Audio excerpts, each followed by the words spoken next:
জীবনের প্রথম কাঁচা আমের আচার বানালাম, আলহামদুলিল্লাহ ঠিকঠাকই ছিল। আসসালামু আলাইকুম, চলে আসলাম আজকে নতুন একটি ব্লগ ভিডিও নিয়ে। আর বর্ষাকাল বলতে ওয়েদার যে এত সুন্দর থাকে সেটার কি বলবো, কারণ বর্ষাকালের আকাশ এই রোদ এই বৃষ্টি। তো দিনটি ছিল শুক্রবার, ওয়েদারটা ছিল খুবই সুন্দর, খুবই মেঘলা, খুব ভালো লাগছিল ওয়েদারটা। আর ওয়েদার অনুযায়ী খাবার তৈরি করেছিলাম সেই দিন। তো ওই দিন হচ্ছে আমি ভুনা খিচুড়ি আর হচ্ছে সাথে একটু মাংস ভুনা করেছিলাম। মাংস ভুনা না, অ্যাকচুয়ালি আমার প্রিয় হচ্ছে আলু দিয়ে গরুর মাংস রান্না করা, এটা আমার খুবই পছন্দ, কিন্তু আমার হাজব্যান্ড পছন্দ করে না। অ্যাকচুয়ালি আমার হাজব্যান্ড না, আমাদের বাসায় কেউ আলু দিয়ে গরুর মাংস রান্না করা একদমই পছন্দ না, বাট আমি গরুর মাংসতে আলু ছাড়া একদমই খেতে পারি না। তো যাই হোক, আজকে আমি আমার পছন্দ অনুযায়ী তৈরি করেছিলাম।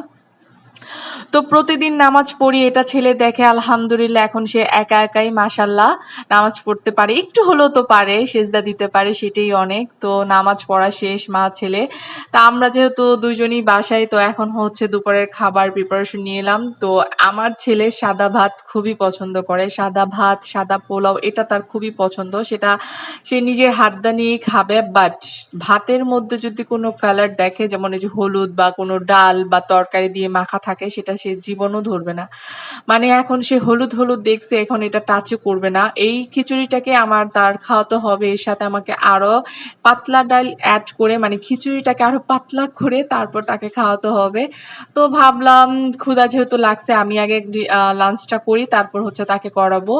কারণ সে কিছু ১ ঘন্টা আগে তাকে আমি একটু হালকা খাবার দিয়েছিলাম, তাই তার পেটটা একটু ভরা, আমার পেটটা একদমই খালি।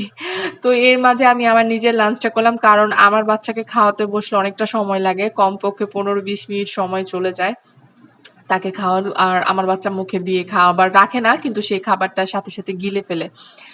তো আজকে যখন খাবার খাচ্ছিলাম, ভীষণভাবে একটা জিনিস মিস করতেছিলাম, আচার। তো প্রতি বছরই আম্মু আচার দেয়, তো এই বছর আমার আচার আনা হয় নাই বাসা থেকে, তাই ভাবলাম নিজেই ট্রাই করি। তো যেটা মাথায় আসে সেটা না করলে আমার আবার ভাল লাগে না। তো বাসায় যা ছিল সেটা দিয়ে, মানে সেটা দিয়ে আমার আজকে আচার তৈরি করতে হবে, মানে আজকে আমার আচার তৈরি করতে হবে, এরকম মাথায় চলে আসছিল।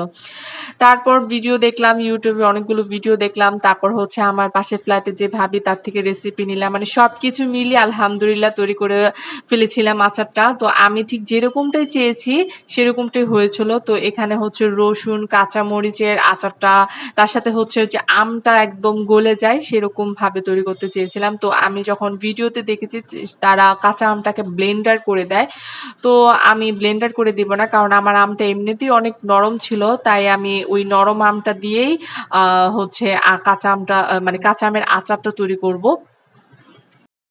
তো এই আচারে কিছু মশলা অ্যাড করেছিলাম, সেটা হচ্ছে কি বলে, পাঁচফোড়ন, ওটা একটু ভালো করে টেলে নিয়েছিলাম। তারপর হচ্ছে শুকনা মরিচ, এগুলো সব টেলে করে একটু পাউডার করে এই আচারের মধ্যে আমি অ্যাড করেছিলাম। মানে আমি রেসিপিতে যা যা দেখেছি সেগুলো দেওয়াই ট্রাই করেছি।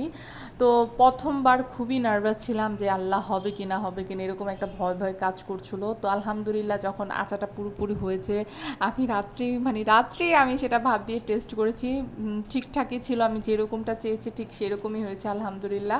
সেটাতে আমি অনেক খুশি যে জীবনের প্রথমবার কোনো কিছু একটা তৈরি করলে সেটা যে কেমন, মানে কেমন যে খুশি লাগে, এটা যারা যারা করে সেটাই সবাই জানে। আমি কিন্তু একটা সময় ভাবতাম আচার তৈরি করা ভীষণ কষ্টকর, মানে যেই কাজটা না করে তার কাছে সেটা অবশ্যই একটু কষ্টকরই মনে হবে, যখন সেটা করে ফেলবে তখন সেটা আর কষ্টকর থাকে না। সত্যি কথা বলতে আমি আজকে এই জিনিসটা যখন তৈরি করলাম, সত্যি আমি বাসার আমার আম্মু নানু যখন তৈরি করতো ভাবতাম এইটাও তৈরি করা জানে কত কষ্ট, আসলে কিন্তু সেই রকম কষ্ট না, জাস্ট তৈরি করলে বোঝা যায়। তো যাই হোক, এখানে আমি ঠিক যেরকমটা দেখেছি রেসিপিতে ঠিক সেরকমই হয়েছে আমার আচারটা, আলহামদুলিল্লাহ পুরোপুরি পারফেক্ট হয়েছে। সত্যি কথা বলতে মানে আচারটা যখন পারফেক্ট হয়েছে সত্যি মন থেকে খুব খুশি হয়ে গিয়েছিলাম। তো এখন একটা কাচের ঝাড়ে নিব, এই ঝাড়ের মধ্যে আমার আম্মু বাসা থেকে আমাকে আচার দিয়েছিল, তো এটা যেহেতু শেষ এটার মধ্যে নিব। তো যখনই আচারটা দিচ্ছি তখন ভাবছিলাম যে এটাতে মেবি হবে না, আমার আরও বড় ঝাল লাগবে, কিন্তু যখন আস্তে আস্তে আমি আচারটা ঢালছি আমি নিজেই সারপ্রাইজ হয়ে গেছি, কারণ এইটার অর্ধেকই হয়েছে, এটা পুরোটা কমপ্লিটও হয়নি। আমি তো আগেই বলছি আমি খুব অল্প পরিমাণে তৈরি করছি, কারণ হচ্ছে আমার বাসা যতটুকু যা ছিল সেটা দিয়েই তৈরি করছি, আর ফার্স্ট টাইম তো রিস্ক নিতে চাইনি যদি নষ্ট হয়ে যায়। তো এই তো আমার আচারের এই ছিল আমার আচার, হয়ে গেছে আলহামদুলিল্লাহ। এই ছিল আজকের ভিডিও। যদি আমার আজকের ব্লগটা ভালো লেগে থাকে অবশ্যই আমার ভিডিওটা লাইক করে দিবেন, এবং ইউটিউবতে দেখে থাকলে অবশ্যই চ্যানেলটাকে সাবস্ক্রাইব, এবং ফেসবুকতে দেখে থাকলে অবশ্যই আমার পেজটাকে ফলো করে দিবেন। সবাই ভালো থাকবেন। আল্লাহ হাফিজ। আসসালামু আলাইকুম।